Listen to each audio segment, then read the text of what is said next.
Нам сегодня с дознавателями и сотрудниками лаборатории удалось попасть внутрь сгоревшего здания. Вот первые кадры, как выглядит мини-отель сейчас. Специалисты исследуют помещение, уже установлена пожарная сигнализация, накануне сработала.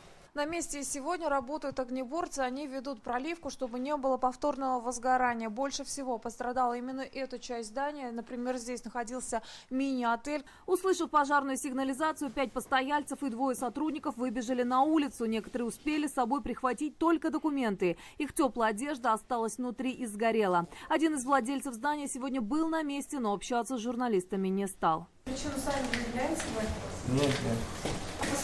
Не, никого не было. Известный объект принадлежит 2 юридическим лицам. Одно владеет рестораном, второе отелем. Гостиницу открыли в 2015-м.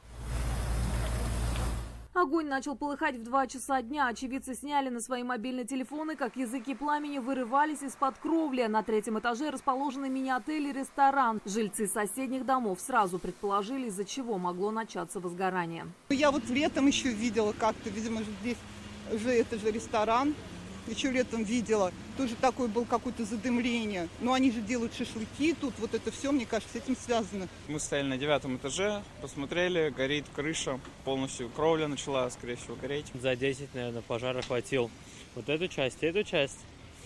Все у нас, вот здесь вот квартира выходит, у нас дым в квартиру зашел, мы вышли сюда. Пожары начали работать через минут 30.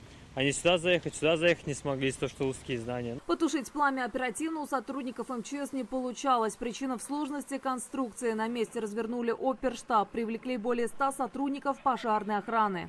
Сложность заключалась в том, что здание имеет конструктивные особенности.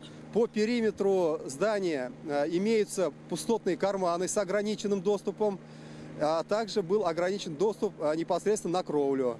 Поэтому тушение производилось по высотной технике, установленной по периметру. Через 1,5 часа пожар на площади 936 квадратных метров локализовали. Не дали ему распространиться и на соседнюю многоэтажку. Такая угроза существовала, а дым поднялся высоко и был направлен в сторону домов. Пожарные сделали обход подъездов, помощь никому не потребовалась. Еще через полчаса пожар потушили. Но из-за сильного ветра через несколько часов загорелись деревянные балки.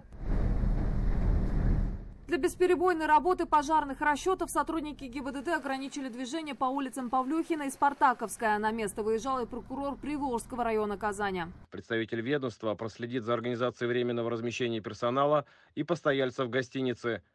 Кроме того, прокуратура совместно с профильными специалистами выяснит причины и обстоятельства случившегося, а также даст правовую оценку соблюдению требований пожарной безопасности. Пожарные дознаватели выявили предварительную причину – короткое замыкание электрической вытяжки мангала. Оно привело к возгоранию внутри вытяжной трубы, после чего загорелась кровля. Навса Минязова, Зиля Хусаинова, Рамзиль Гарипов и Дарья Кореева, ТНВ, Казань.